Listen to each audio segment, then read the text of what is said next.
Ladies and gentlemen, good afternoon, and the warmest of welcomes to Sea Fever. Sea Fever is North Norfolk's festival of poetry and prose, and this is the fourth such festival we have staged. I'm sure you will understand me when I say that if it's the first one that we are staging virtually as well as in the flesh, I very much hope it'll be the last. So, very warm welcome to Sea Fever at Wells Maltings. It's a huge pleasure this afternoon to introduce two people. Robert Smith, Harbour Master at Wells for the last 20 years.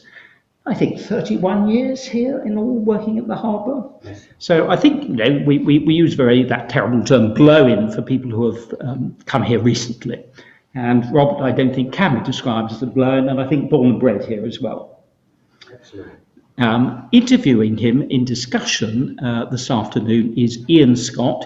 Ian Scott is a professional economist who has spent most of his life working for World Bank. He used to spend his time divided between here and America. I'm very pleased to say that he's now seen the error of his ways, and he's back here on a permanent basis. Ian and Robert are going to be in conversation about the past and the present of Wells Harbour for the next hour. This is one of a series of 10 talks in all, and do log on to our website and have a look at the next 10 talks, next 8 talks following this. Finally, can I say that this whole festival has been arranged on a pro bono basis without charge by Wells Maltings and by all the speakers and of course the festival itself, and is really made possible financially only by the generosity of our sponsors, the local solicitors, Hayes and Storr. So, ladies and gentlemen, do enjoy the next hour, both online and offline, and a warm welcome, please, for Robert and Ian.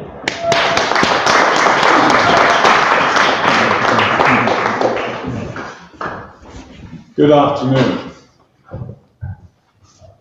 I am tempted to say that one of the dilemmas I considered when approaching this afternoon was how to introduce somebody who needs no introduction. There are a few people like that, and Robert is undoubtedly one of them. But I would say, just briefly, that his qualities include compassion, courage, and competence. And it's in that context that most of you will know him.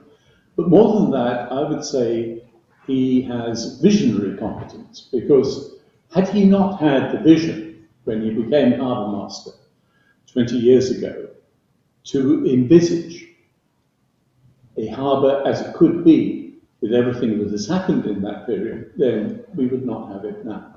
And so we owe an enormous debt of gratitude to Robert.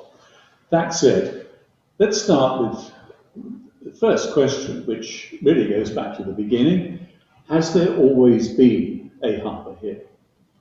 Yes, of course there has. There's always been some sort of inlet or channel into Wells. Originally, about the 9th century, it started as the Danish settlement, and there was talk of many Vikings' bones around in different fields of Wells to this day, even up at Ness Point, which most will know is a Norse word meaning headland. So Wells was initially just a village until about 1202, when a charter was granted by King John to the Bishop of Ramsey to actually build a town and harbour. So that's when it really took off. A lot of peoples have speculated over the years, including some historians, some here present, I think, about the question of, did Wells have a haven at the church? Some people said, no, of course it did. What do you think? Of course it did. And you're right, many local historians have said they're not convinced. I would say there was definitely something around near the church, some sort of haven. I don't envisage ships went there, big ships. But then you got to imagine in these times, big ship was 60 tons. But I believe they actually came into the harbour to what we call the pool, which was very deep at the time, or even up as halfway up to the quayside. We'll come back to why not at the quayside. And there they would unload into lighters or smaller boats, and then they would be taken up to the Old Haven. And when we say the Old Haven, we mean round near the church. What we know as Marsh Lane today was called Eastgate, and we know through fact that Eastgate or Marsh Lane had a beach, and there was some sort of harbour there, some sort of haven there, for many reasons.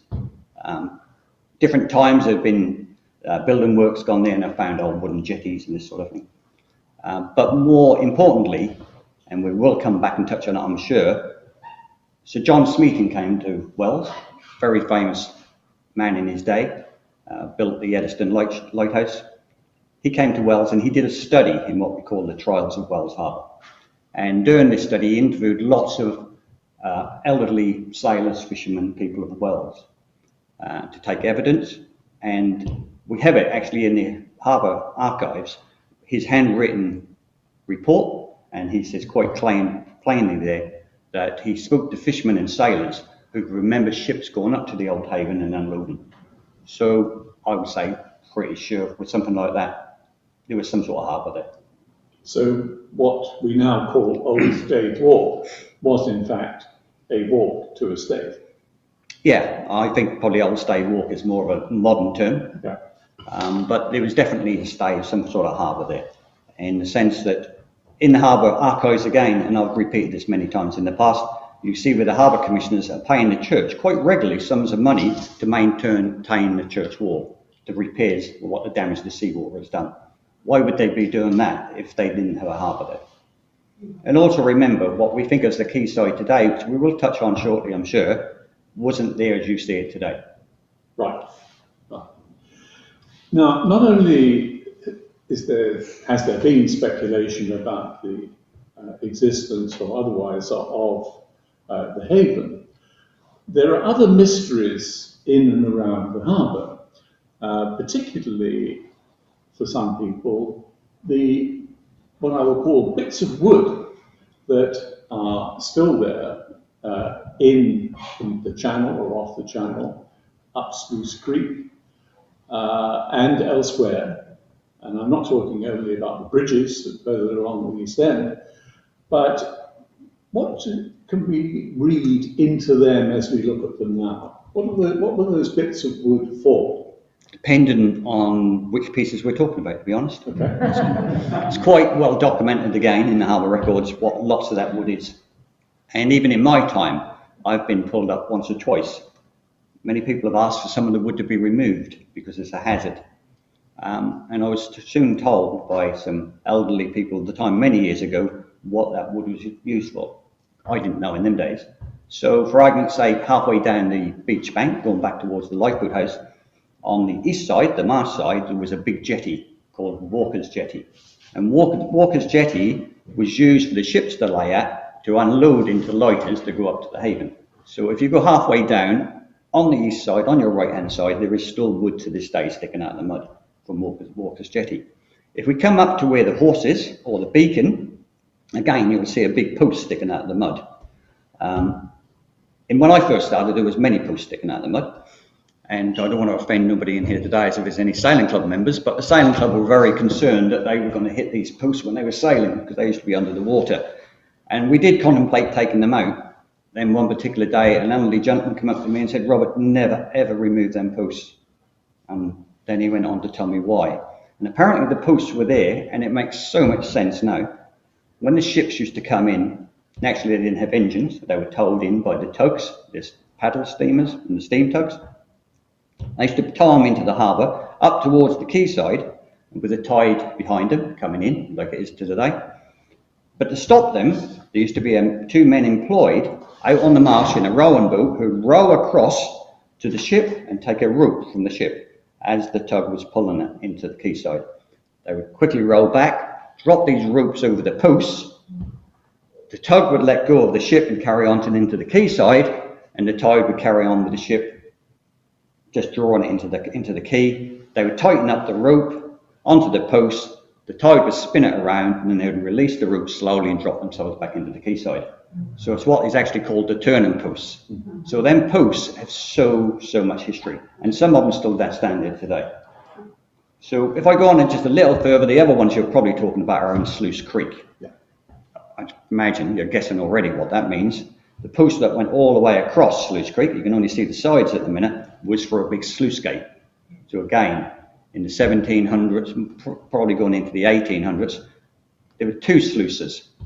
The first one got woodworm and rotted and broke up, and then they built another one. And the idea was in Sluice Creek, where its name has come from, a sluice was closed off at high water, held the water back. When the tide went out, they opened the sluice and they used to flush the harbour out. So that's what them would have. So a lot of people look at it and just think they're old bits of untidy wood. It's massive history in them pieces of wood.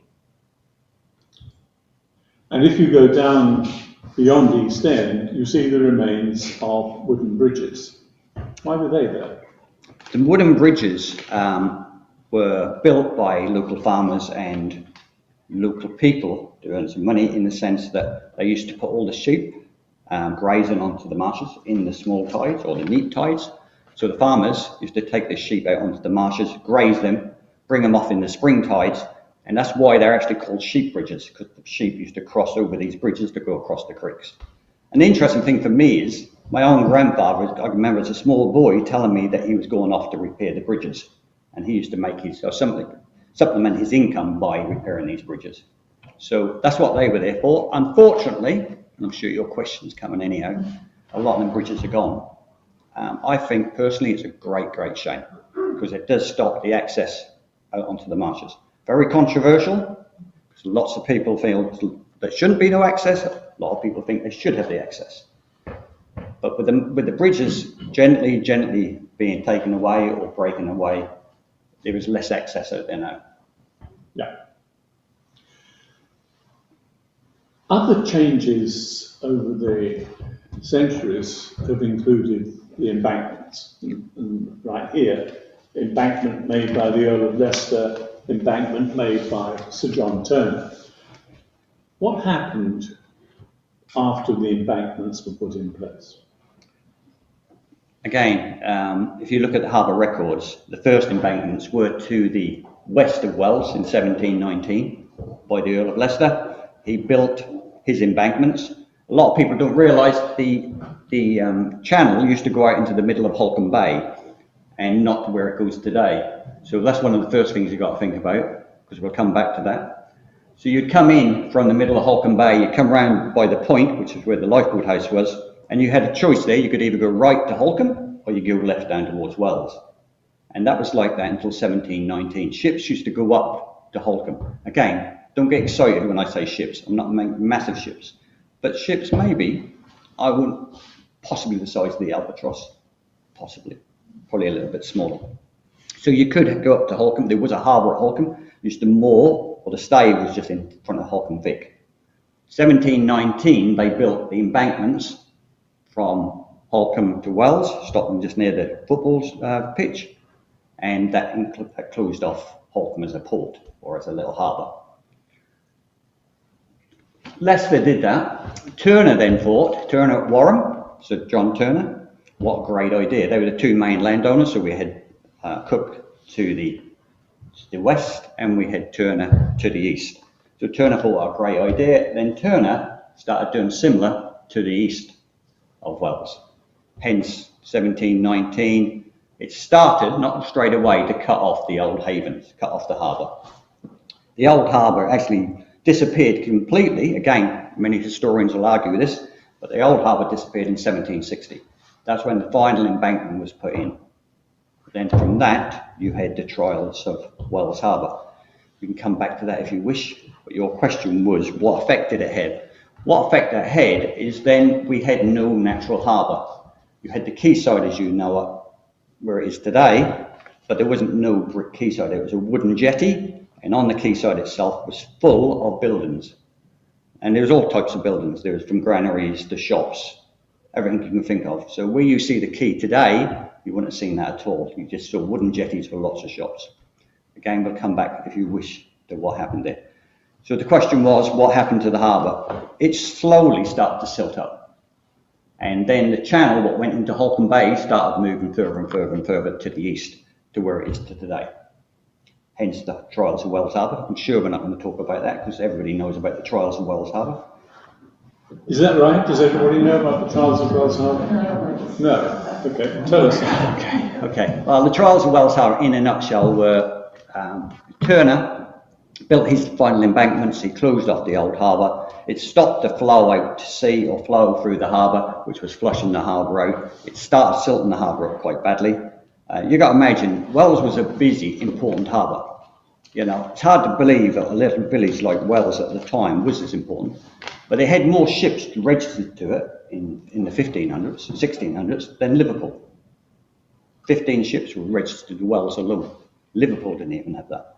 So it was an important place in its time. That was mainly exporting malt and importing coal. So the harbour started silting up, and then the people or the ship owners in Wells naturally weren't very happy about that. We'd already had the harbour commissioners formed by then, and the trials of Wells Harbour started. The harbour commissioners took Turner to court to take down his embankments. Long drawn out. Which is the one over here. Yes, it is, which is these embankments up here. Yeah. But the long and the short of the story is, after 3 trials, the harbour won the day, and the embankments were to come down. By this time, Turner was in poor health and he died. And then Cooks of Holcombe took over their land. All right. So the embankments were taken down. It's in our records again in the Harbour Office, where it says the sea flowed back to its natural historic haven. I'm not saying round to the church, but it's definitely down Slade Marsh. There's big celebrations in Wells, and this continued for like 16, 20 years. And for some unbelievable reason, the Harbour Commissioners let them rebuild their embankments, what you know today as the North Point embankment. So the Harbour let them rebuild them. Why? There's no clear answer, but I will say Cook was one of the Harbour Commissioners. So I should imagine, and I should imagine there was some dodgy dealings going on. Cook did say, this is history, so I'm not trying to offend anyone in here. Cook did say he would build a big reservoir, which would hold more water than what Slade Marsh and the old harbour did. The reason he was going to build the reservoir, they would hold the water, the tide would go out and they'd flush it out. That was the agreement in the records. Unfortunately, he built the embankments, but he never ever built the reservoir to this day. Did that answer the question? I think. Okay. Let me ask the audience here if you'd like to comment on what Robert's just said, or if you have any questions about the question of the embankments, which were very important, as Robert has described, in shaping Wells Harbour. Can I start? Please. It may be a very naive question, but presumably the embankments were built to expand arable land for the state. Yes. So it was all about commercial value for the state. Sorry, could you repeat the question for the mic, please, Ian, because that won't pick up. Did that not pick up? Not sorry. Okay. Yeah. The question I asked if anybody has any questions or comments about what Robert has said apropos of the embankments. And sorry, the question there was. And the question was? No, I was asking the audience here. And your question was again, sorry? You know what it was, so perhaps you should say it. I can't remember what the question was. I'm saying presumably the embankments were built to expand. Okay, yeah, okay. So the question was, why were the embankments built? And as you say, it was on a commercial gain. We now had Cook owning all this land. By doing the embankments, he claimed more land up to, I think, I'm not right 100% sure, but several thousand acres he gained by claiming all this land. The final embankment is the one we all love, is the beach bank. 1847 he didn't do that for. That was the final one, and he built that going down to the beach, just over, it's actually 1 mile and 200 yards long. That was the final one, then he reclaimed all was to the west as well. I will say that, yes, it shaped the harbour, yes, it's affected the harbour, but Wells wouldn't be what it is today without them embankments, without the beach bank, without the things we've got. You know, prime example is that he built the beach bank, and the first thing that happened, every time we had a big storm surge tide, the water came straight through the beach, where we now have the pine woods, and through the dunes, and flooded to the west, and flooded his fields. So what did he do to stop this? He planted all the Corsican pine trees. What a legacy. All right, he didn't do it as a legacy for us, but what an amazing thing it left behind, because it was just washing the dunes away. The pine trees stabilised the dunes, and we have the fantastic pine woods we have today. So it is history again. Let's go on to the quay. I just wondered if there's still any landmark of where the Holcomb's Wells Creek came out. So on the map you can see it, but if I was standing on the beach now, could I see where that you used to be able to sail down to Holcomb's? Only thing I would say, you can see the Bolton Lake, the Abraham's Bosom. Yeah. Apparently they used to go through that, and sometimes the ships used to anchor in there, and there is still a lot of small drains. It's very hard to follow that track now. Okay. But Abraham's Bosom is the big one. Thank you. Right. Let's move on to the quay. You've mentioned the quay, and the quay that wasn't there. We know the quay. When was the quay we know put there? And why? Because the Harbour Commissioners, I think, again, like Cook mistakenly did as a great legacy with the beach bank and the pine woods, the Harbour Commissioners, I think, shaped Wells by building the quay as we know it today. And I'm not saying it because I'm the Harbour Master, I'm not saying it because I'm very passionate about Wells, but without that quayside, Wells wouldn't be what it is today. I'm sure of that. It is, you know, we've got some amazing things in Wells. We've got the Buttons, we've got Stay Street, we've got High Street, we've got all these amazing places, but the quay is where everybody heads to. I'm sorry, but that is, everybody heads to the quay. And the things through the history that's happened on Wells Quay, which we'll touch on, I'm sure. So, as I said earlier, there was just buildings on there. The Harbour Commissioners wanted to build a new quayside, so they didn't have hardly any funds, believe it or not, hardly any funds at all to build this quayside. So what they did, they sold bonds. And to this very day, we still have people coming in the office shaking bits of paper and saying, I've got a bond, I've got shares in Wells Harbour. Unfortunately, the bonds have been null and void for very many, many years. But what the commissioners did, and Mr. Safegate, I will say his name, he was the chairman and clerk of the commissioners. They sold bonds to invest in the harbour. So you bought some of them. We have, again, in the harbour office, we have a book where every bond is in, how much they paid for them, anything from £5 to £200, and you bought bonds.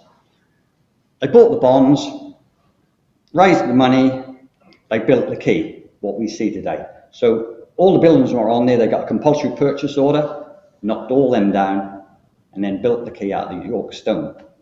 The ships had to bring the stone, okay, just remember that. Somebody had to build it, and somebody had to manage it. Unfortunately, what happened, Mr. Safeguard got his son to manage it and build it. His own building company built it. His own ships brought it into Wells, and there was a bit of a conspiracy going on. And they sold all these bonds, got this amazing quay built. Then the railway turned up, and the harbour went into decline, and nobody to this day, and it'll never happen now, got a single penny return on their bonds, because the harbour never made money. But we got an amazing quay built. So that's how the quay actually came about. Foundation stone under the building you live in, just down from what we call the Lucan, the gantry, straight down on the bottom of the wall there, 2 bricks up, there is a foundation stone engraved of the first stone laid by the Earl of Leicester. So that's how the quay came to where it is today. And that quay, which I'm sure we'll talk about, so much history of this town. Until when were there buildings on the quay? Well, they built the quay in 1847, it was finished, so I think probably early 1800s, mid 1800s. I don't think it took them that long to build. There was an inquiry afterwards because, as I said, Safegate owned the ships that brought the material, he owned the building company that built it, his son ran the management of it and the building of it, and afterwards all the account books went missing. And they wanted to know how one person controlled the whole building of this amazing quay. And what he was accused of was being corrupt to a degree. And he disappeared as chairman and clerk of the Harbour Commissioners for quite some time. But he did come back at a later date. I'm being very careful what I'm saying here, because I don't want to offend any family members, but there was some dodgy dealings going on for sure.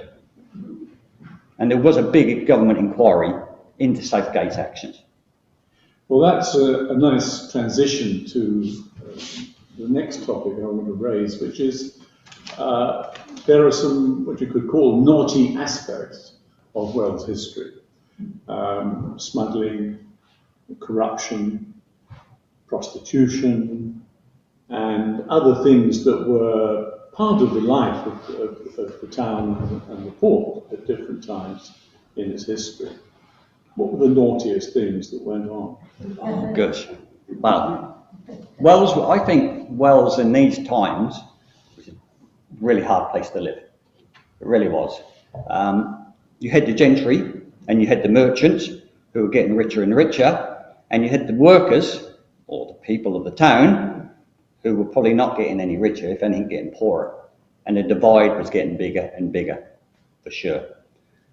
One of the big things, and we'll come back to that again, but one of the big things was smuggling. And Wells was rife for smuggling. It's not me romanticising it, it was rife for smuggling. They talk about Cornwall and places like that. The east coast of England was rife. They had no control. You had, in the early days, what we would call the searchers, the preventive men, the customs men, now the border agency. So what I'm trying to say is the government officials trying to police this. Here at Wells, didn't have a hope. Didn't have a hope of policing it, the searchers, because Wells is ideal for smuggling. You know, you only got to look out across these marshes. You've got massive wide beaches. You've got a labyrinth of marshes and creeks where people can come in. And the worst thing for Wells, or not for Wells, the worst thing for the customs was Wells was such a close-knit community, like it is today, believe it or not. Very close-knit community. And everybody was complicit. So you didn't have a hope. It wasn't just a few, everybody was involved somewhere. And you could think, well, how is that possible? Because they were getting cheap goods, their family members were involved. So the customs had very little control at all. Because it was going on. My own family, and I don't know how many of you heard me talk before, my own family were involved in this. And it is a fact. My family go back nearly 300 years in Wells, and one of my ancestors was a ship's captain, allegedly a ship's captain. And one day he came into Wells and he was suspected of doing a bit of smuggling. And this day, particular day he turned up, they decided to search his ship. And somehow, the story goes from the family, and it has been checked as fact, somehow a fight broke out. And the fight spilled onto the quayside. And during the fight, the customs official, or the preventive man of the day, got shot in the shoulder. And my ancestor, great-great-great-great-grandfather, was taken to Norwich Castle, what was the jail of the day. And he was put on trial, or was going to be charged for attempted murder. Why I say attempted murder is the customs official didn't die. He just had this wound to his shoulder. They said it was attempted murder. He pleaded his innocence for 2 weeks. Said, look, I'm not a smuggler. It was an accident. There was a fight. The gun went off by mistake. It wasn't even my gun. It was his gun, his musket. And this went on. And they said, no, you're being charged for attempted murder. If you are found guilty, you will hang. So, luckily for me, and why I say lucky for me, you'll find out in a minute, he said, I'm going to turn King's evidence. If you're going to try me, I want to turn King's evidence. And he said, when I turn King's evidence, I will name every single person that I supply. My word of Allah here, my ancestor was released without charge. Because his biggest customer was Sir Robert Walpole at Houghton Hall, who was the present day Prime Minister. So he got away. Why was it lucky for me? Because if he hadn't done, I wouldn't be here today. So, naughty Wells, there's lots of things I could tell you about naughty Wells, apart from the smuggling. Just from the silly little things, in our records again in the Harbour Office. And I like this story, two ladies in Wells. There's an area on the quay, which we still have today, called the Hard. And it's documented in the Harbour Commissioner's records that all fish, shellfish and everything had to be sold on the Hard. Nowhere else. You could only sell it from the Hard. And you could only sell it to local people. And these two ladies, Wells ladies, and I won't now say the names because their names are still available in Wells today. These two ladies sold to foreigners. And they were both arrested and fined 6 pennies each. Now, 6 pennies during these times was a lot of money. And they got arrested for not selling on the Hard and for selling for foreigners. And in the records, it clearly states the foreigners were people from Walsingham. Shows you how times were really hard. That's how they looked on people. One of the stories I will quickly tell you is the nickname for Wells. How many people know what the nickname of Wells men are? Anybody? Roger? Okay. The nickname for Wells men, like you got the Shannocks at Sheringham, and you got it. And you got the other ones at Cromer, and Wells was bite fingers. Now this bite, when you bite something, bite fingers. Just remember that, it's giving you a bit of a clue. Two reasons for that. Firstly, I'll go quickly. The one I don't particularly think is very interesting is the Cloudesley shovel, Cockthorpe Hall. You heard of Cloudesley shovel, was on the manor of Wells. So it was, and he was found drowned on the Isle of Scilly. And when he was found drowned on the Isle of Scilly, he had all his fingers missing. So I'm sure most of you know your history and know that's the case. And they said to steal his rings. So because he owned the manor of Wells, they called them bite fingers. That's one of it. The second one, which I like a lot better, and this is again well documented, the name bite fingers came about because in the past, when people got shipwrecked, drowned at sea, lost at sea, whatever, and the bodies turned up, which they do today, believe it or not, turned up on the beaches off Wells and Holcombe, the bodies used to come ashore, and the locals, the fishermen, whatever you want to call them, used to go to the bodies and they'd bite the fingers off, steal their rings and push them back out to sea. The reason they pushed them back out to sea is because if the body turned up in your parish in them days, we didn't have the refrigeration and the things we've got today, the funeral undertakers or the directors, we had to bury the bodies themselves at our own expense of the community. So they didn't want to do that, so they'd steal their rings, bite the fingers off to get the rings off and push them back out to sea, and they'd go down to the east to Blakeney, Sheringham and Cromer and get washed up there. And the saying was they'd pick them up and go, and bloody bite fingers at Wells again, and they'd know the bodies had come from Wells. So I like that story better. So that's why to this day, Wells men are apparently referred to as bite fingers. So yes, it was a very, very dark place, but it sounds quite a fun place to me. That leads us, I think, to question of bodies, to the mortuary. Tell us about the mortuary that used to stand not that far from your office today, and what went on there. And don't forget to tell us about the doors. Okay, so many people don't know there was a harbour mortuary on the quayside, where you would know today the public toilets on the beach bank.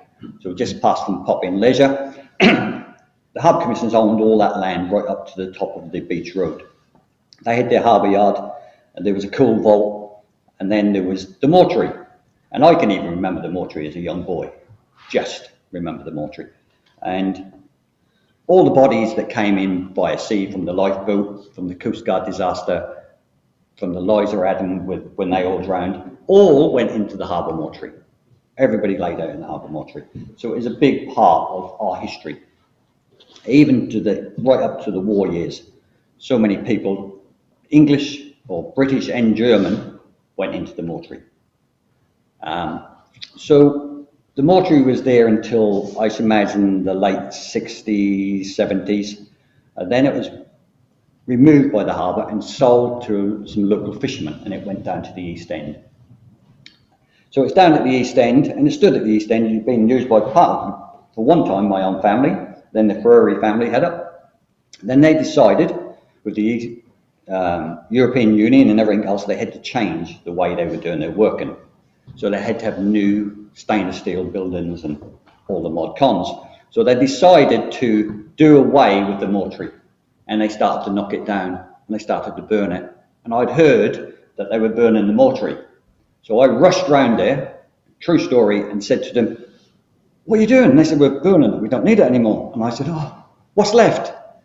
And most things had gone. The slab had gone, most of the decorative stuff around the doors had gone, but the doors still laid there. So I said, "Can I have the doors?" Well, to be honest with you, to say they looked at me like I'd gone mad was...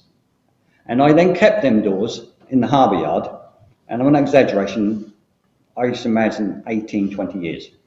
And they used to kick around the harbour yard and we're forever moving them. And many times during them years, people have said to me, "Why don't we just burn them doors?" And I said, "No, there's so much history in them doors. Don't ask me why I kept them. I really don't know apart from the history." So then they decided to do the art trail, and I am going somewhere with this, don't worry. They decided to do the art trail, and they asked if they could do it around the harbour. And I said, "Yes, you can do it around the harbour if I can display my doors." So as many of you know, the doors are still there, and I displayed the mortuary doors. Where I'm going with this is, it was great to do the doors. I like the whole concept of it. One particular day, an elderly gentleman who was ex-Wells man, when he was a small boy, came to visit me. And he came in the office and asked for me. And anybody who knows, who comes to the harbour office, I normally disappear out the back, then decide whether I'm going to come in. And because many people come in and say, "Can I see the harbour master?" And there's a certain way I like to do that. Anyhow, cut a long story short, this man said, "Oh, I want to see the harbour master about the mortuary doors." So I went off to see him, and he said, "Could you come outside?" And I thought, "Oh, I'm in trouble here. What have I done?" And he said, "Will you walk round to the doors with me?" So I walked to the doors, and what I'm telling you is fact. He stood at the doors, and this man, I'm guessing, must have been well in his 80s. And he said, "I heard about these doors, and I've come to look at them," he said, "and you took me back to a child." And I said, "What do you mean?" And he said, "I stood in front of them doors, and I can remember them doors when I was a small boy, playing on the quayside during the war." And he said, "I stood outside these doors, and I looked at those doors, and you took me back to being a child in an instant. And I'm going to share a story with you." He said, "When I was a child, me and my mates heard that a load of German pilots or aircraft men had crashed off Wells, and they'd been brought to the harbour mortuary." And he said, "For us as small boys in the war, Germans were like, whoa." And he said, "We went down to the mortuary and we peering through the door, and there was all the Germans laying in the mortuary on the slab with all their uniforms on, and one had a gold tooth. And we started to dare each other who dared steal the gold tooth. Naturally, no one stole the gold tooth." He said, "But I can remember it as clear as day, all these Germans laying out on the slab." And I thought to myself, if for no other reason, it was worth doing the doors just for that one thing. And it was an incredible, experience for me to tell me that. He then went on to tell me, "Do you know there's several Germans buried on the East Hills?" And I said, "No." And anybody who don't know where the East Hills is literally the other side of the harbour where we've got the trees. And he said, a German plane came down, and over several weeks, there was a report there were some bodies on Bob Hall Sands. And the fishermen, and I won't say, I nearly said who they were then, the fishermen of the day were sent out, because they were lifeboatmen as well, to see if they could find these bodies. And they found the bodies on Bob Hall Sands. And they were in such a decomposed state, they decided to drag them and bury them in a hole in the East Hills. And that's where their grave is to this day. So stories like that, to me, were priceless. Priceless. Maybe I'm a bit romantic in that way, but to me, what a story. So when you go out to the East Hills, to this day, there's still Germans buried in uniform over the East Hills. There are a lot of stories too about the horse. And most people here will probably remember the campaign to raise money for the horse that is now in the harbour during season. You retrieve it each winter, opposite the lifeboat house, the old lifeboat house. And that caught people's imagination without question. But Wells was, for a long time, not a one-horse town, but a two-horse town. It was a one-horse town because that horse, which it memorialises, pulled the lifeboat when there wasn't enough water to launch into. But there were other horses in Wells, not far away. What's the story of the two horses? First ones which you referred to is the lifeboat. The lifeboat horses used to take the lifeboat from the harbour office, what was the lifeboat house, down the beach road and either launch into Holcombe Bay or launch into the harbour. So that's the connection there. I will say a lovely story quickly. The recent tractor driver at the lifeboat at Wells is a farmer, and his great-grandfather was the farmer who looked after the horses. And I remember talking to him one day about and saying, I can just imagine, what it was like and when the lifeboat got called, where all these horses came from. And he said his grandfather told him that as soon as the maroons, the big bangs in the sky, went off, the horses all ran to the gate of the field. And I laughed and said, how's that possible? And he said, oh, it is possible. And you're talking about 12, 14 horses. And apparently, the maroons used to go off, they would hear that, they'd run to the gate, they would be brought down to the lifeboat house, launch the lifeboat, then they were given a big sack or tray of feed as a treat. And they soon worked out, with the bangs in the sky, they were going to get a treat. And they used to run to the gate. Because I had a vision of this farmer running around his field trying to catch 14 horses to launch the lifeboat. But apparently he says his grandfather was adamant that he used to wait at the gate as soon as they heard the maroons. Love that story. As for the other horses, as many of you will know, if you walk from where the Chandlery is now, or where the old Shipwrights pub is, going to the East End, there's railway lines you can see in the road. They come out, especially summertime, and they come back in. That's because the trains used to come all the way up to the quayside, but only as far as what we call the Lucan, the gantry. They had to stop short. They actually stopped short just near Tugboat Yard, the other side of Tugboat Yard. There were some sidings. From there, they had to be pulled by horses onto the quayside. Because of the present day, the people who owned the granaries, where the gantry is today, would not allow the railway engines to go past their buildings because it would shake their buildings too much. So the agreement was they'd uncouple the engines from the wagons, and then they'd pull them all the way onto the quayside with horses and pull them back off with horses. So the horses, these big heavy horses, worked really hard in their day. So that's why you're referring to us as a two-horse town. Exactly. The railway also had something to do with the fact that the area where the sailing club, we keep Sharpies these days, stands atop a very big wall that goes down almost vertically to the water. What went on there that had to do with the railways? That area you're talking to, that green area, was where the sidings were. That's where they used to go in and either uncouple and wait until they were taken to the quayside or went back to the railway station. Well, you got to imagine from where the railway station is near Co-op, it had a normal line that went off to the south, and then it went off to Norwich, Bateman, Cromer, wherever it wanted to go. And they had another line that followed the track of the harbour, if you like, the old harbour, round to the sailing club along the front to go onto the quayside to unload the ships. So that's where they used to uncouple and leave their wagons to go backwards and forwards. So it's the old sidings.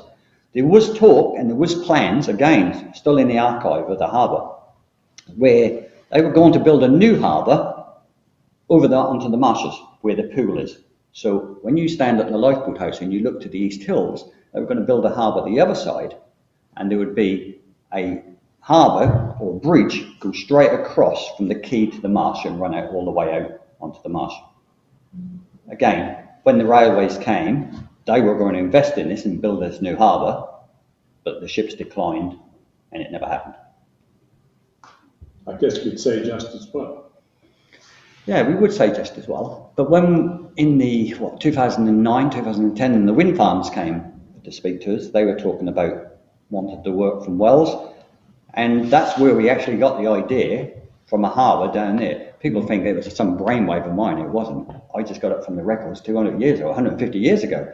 They were way ahead of us, so much so. You know, the commissioners of years ago, honestly, didn't have all the technology we had. But in some ways, we're still playing catch up to this day. To do their surveys, where we do it with aerial photography and drones and electronics today, the harbour commissioners of the 1800s, 1700s, but definitely the 1800s, because we've got it documented again, used to go off, the harbour master used to take all his board of commissioners off in a boat, and he'd drop them at all different places in the harbour. All over the harbour he'd drop his commissioners. Now you got to imagine in them days, and even in the first days when I started, there was 25, 30 harbour commissioners. Today I only have 10, but then there was lots of harbour commissioners. So he'd row out and he'd drop all his men out at different places in the marsh, and they'd all have a timepiece, and they'd all have a flag, and they'd all have a pen and a paper. And when he was ready, the harbour master raised his flag on the quayside at high water, and then every 20 minutes he raised his flag again. He'd raise his flag, you'd see me do it, and you'd raise your flag, and you'd see him do it, and you'd raise his flag, and it went all over the harbour by flag to flag, and they'd write the time and what the tide was doing, and they'd take the depth. And they did that every 6 months. And that's how they recorded what was silting, what wasn't silting, where they needed to dam, where they didn't need to dam. So simple, but seriously, I think they're ahead of us today, because we don't do surveys like that. You referred once or twice earlier to the war. Now, during the 1939-45 war, Wales was in some ways transformed. What happened in the harbour in particular? The war probably, and I don't want to be plugging my book here, but when I wrote the book... I was going to do that. Well, you can do that later. Seriously, the reason I'm saying that, when I wrote the book, the one thing I wanted to cover was the war. And I didn't know much history about the war, to be honest with you. It's hard to get the history of the war, and it wasn't that long ago for Wales itself. I was very, very fortunate that I had Dr. Hicks's memoirs. Dr. Hicks was a doctor in Wales, and he kept his own memoirs, handwritten. And when he died, they were given to somebody who was in my family, who was related to him. And then when I started writing the book, they said, "Got some for you, they're in my attic." And they went and got his memoirs. And honestly, it was the most amazing thing to read ever, his handwritten memoirs. All about his time on the lifeboats and during the war, and as a doctor in Wales. Incredible reading. And I've used some of it, only little bits of it in the book, because there's probably a book there on its own. Anyhow, it got me more interested. So I went and saw a lady called Audrey Cox. And many of you will know Audrey Cox. And said, "Audrey, what was it like here in the war?" And again, the stories she told me was just magical. And it actually got a big interest for me, what it was like. Wales was quite important in its day, especially in the war. There was barrage balloons in the harbour. And you think, why is the barrage balloons, And actually it's to stop bombing. Were we bombed? I don't think we were bombed like we would imagine, but there was lots of butterfly bombs dropped in the harbour. And I've got, again, evidence from people who can remember the butterfly bombs being dropped. So they were trying to bomb the ships in the harbour. Why were they doing that? Wales wasn't that important during the war, shipping-wise, because they were building all the airfields in East Anglia, particularly around here at Egmere, at Snoring, and all that cement for the runways was coming into Wells Harbour. And they were going up and building the runways. So they had all the Thames barges coming in, bringing it, and we can see it in our shipping records today. Ship after ship coming in, bringing cement. So they had the barrage balloons. They also were worried about invasion. As most other people in the room will know, there was an invasion in the UK. They thought it may come on the east coast because it got very deep water, coming to very shallow water very quickly. So they fought on the beaches of the east coast. So Wells, again, all the beaches were mined. And there was literally fortifications put in, barbed wire. I'll quickly jump forward. About 2 years ago, the Coast Watch station said to me, "Robert, there's something ashore on the east side on Bob Hall Sands, north of the East Hills." And for the first time in 31 years working for the harbour, I actually saw some of the old scaffold and poles and barbed wire come out. 'Cause when I got there, that's what it was. It was all coming out of the sand, all these old anti-invasion defences. Unbelievably, I didn't take a picture. So a couple of days later, I went back thinking I'll take a picture. And as quick as that, they'd gone again, been buried again. So what I'm trying to say is paint a picture of Wells. You could not go to the beach. If you wanted to go to the beach, you could only get as far as the harbour office, and you had to have a special pass to go down to the beach. Because it was mined on the beach, because there was gunnery batteries on the beach. In Hicks's memoirs, and again, some of the historians will probably dispute this, but in Hicks's memoirs, he was the on-sec of the lifeboat station, and he said that the lifeboat station was asked to be manned over a few weekly periods, night after night. The lifeboat crew were asked to go and sleep in the lifeboat station, night after night, because there was top secret operations going on Wells Beach. And all the lifeboatmen, he puts it in his memoirs quite clearly, that all that end him, the lifeboatmen had to remain in the boathouse, and they weren't allowed to leave the boathouse. No matter what they heard, they weren't allowed to leave the boathouse, unless they were called as a lifeboat. So they all got in the lifeboat house, shut down for the night, and all he records is night after night, hearing big bombers flying along the beach.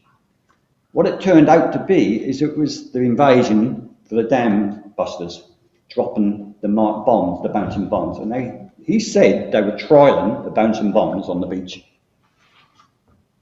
Fantastic for Wells again, that something like that was going on for Wells. Why is it even feasible? Because I think you'll find they flew from Scampton, which is literally just across the wash from us. Yeah. So it is feasible. Yeah. So Wells in its day was bombed. Again, some of the historians will tell you it wasn't, but it was bombed, and it was bombed in the channel trying to get to these ships. When we do our dredging, to this day, we often pick up shells. Often. When we do the pontoons in the quayside, pick up no end of shells. No end. And again, it's mainly because we had the AC rescue launchers there. And when the war ended, there was a big party on Wells Quay, a massive party, and the AC rescue launchers apparently fired all their guns and let the kids go on and fire their guns. And this is all the rounds and bullets going into the harbour. That's the only thing I can think it is. So Wells, what I'm trying to say, was quite big in its day. I've got one last question. Right. And that is the Wells Parliament. Where is it? What is it? What do they decide? Who gets elected? The Wells Parliament. Some of us in the room will know what the Wells Parliament is, and some will think, what are they talking about? The Wells Parliament has been forever, as far as I'm aware, forever. The Wells Parliament is all the old, I would say initially fishermen and sailors, and when they retire from the sea, they come down to the harbour and they sit on a big seat, or what was a big mast, which used to be called the Sculf Beacon, over near Perry Underwood's Popping Leisure. There was a big mast there, and they used to sit on there, and they'd put the world to rights every day, about the harbour, about everything. And to this day, it still goes on. The only difference to this day, we have two Wells Parliaments. We have two, like, I don't know, I won't say they're a faction group, but there's two groups. One sits on the quay and one sits at the harbour office. And every single morning, I could take any of you into the harbour office, probably even tomorrow morning, but definitely Monday morning, we can stand in the harbour office and you can hear the Wells Parliament discussing everything. Everything. So they still do it to this day. And it grows in size from just a few members to anything 10, 11 members. As somebody dies, somebody else joins. And you become part of the Wells Parliament. And they just know everything about Wells, put Wells to rights. When I first started working, I was always worried about the Wells Parliament, because I used to come off the water and they used to go, you don't need to do it like that, boy. You should be doing it like this. And it used to bother me. Now it just all goes over my head. But to this day, you have one harbour master on the water, you have 12 sitting in the Wells Parliament. So that is the Wells Parliament. They're there to this day. I will say to everybody in this room, hopefully I'll never join the Wells Parliament. Well, we've got a few minutes for questions. Who would like to ask? Chris. I had a story, I don't know if it's true or not, but I'd be interested to hear. Someone said that you piloted the Albatross when it left the harbour recently, that you took her out to sea. Is that true or not? Yes. Why? Do you know something I don't? What is it like to pilot a sailing ship of that size out of that narrow channel, into... I'll try and, how many minutes we got? How long we got? A few. Okay, I'll tell you quickly a couple of stories about the albatross. Firstly, yes, what you're saying is true. But when I was a little bit younger, I was the Deputy Harbour Master, and we were piloting the albatross out, and I was on the pilot vessel. And the albatross, it was a very, very small tide, and we weren't sure if we can get it out or not. We was humming and hawing whether to take it. And they said, look, we'll go. He must sail, we'll tow him out. And that's when he was trading from Wells. And you got to imagine the albatross, this old sailing ship, 1898, big bowsprit. We came along with a pilot vessel, and in my wisdom I said, okay, what we'll do, we'll tow it. Because then if he gets stuck, we can just pull him through the channel. So it'll be fine. He draws 8 feet. We only draw 5 feet. So he's going to go aground before I do, so there's no problem. What I hadn't thought about was I was in front of him. So off I go with the pilot boat, albatross tied behind me on a big long rope, and we're going down to an area called Ben Taylor's, and as we go around this sharp bend, I hit the bottom. I thought, that's okay, he's 8 foot, he's going to stop before he gets to me. But I'd hit the bottom on a sandbank and he was still in deep water. So he just kept coming and coming and coming. And honestly, I'm standing on the boat, steel pilot boat, looking at the albatross, this 120-ton vessel, with his bowsprit come straight towards me.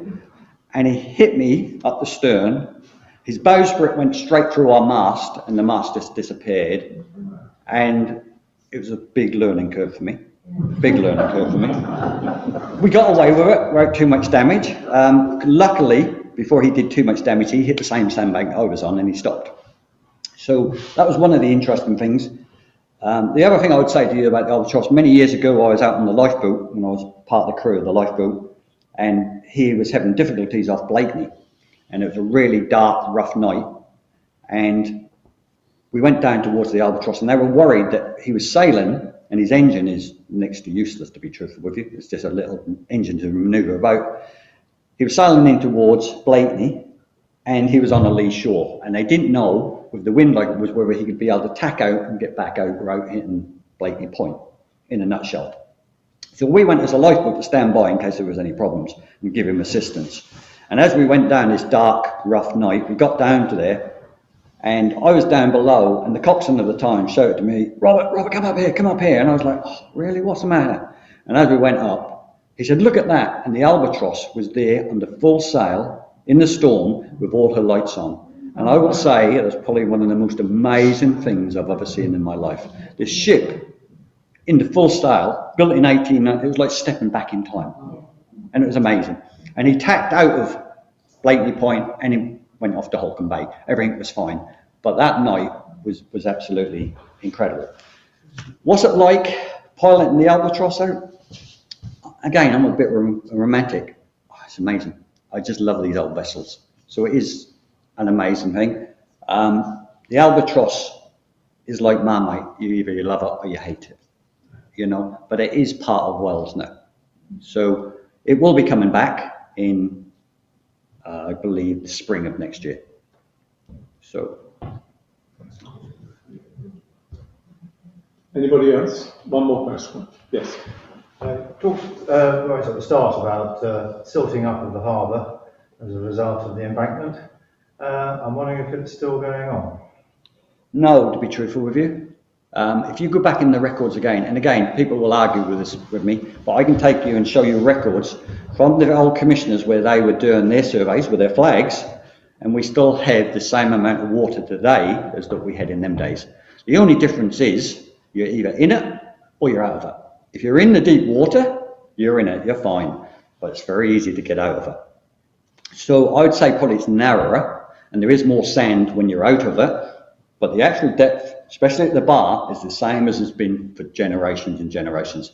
So is Wells silting? No more than anywhere else. The whole east coast is silting. You've got all this sand moving around.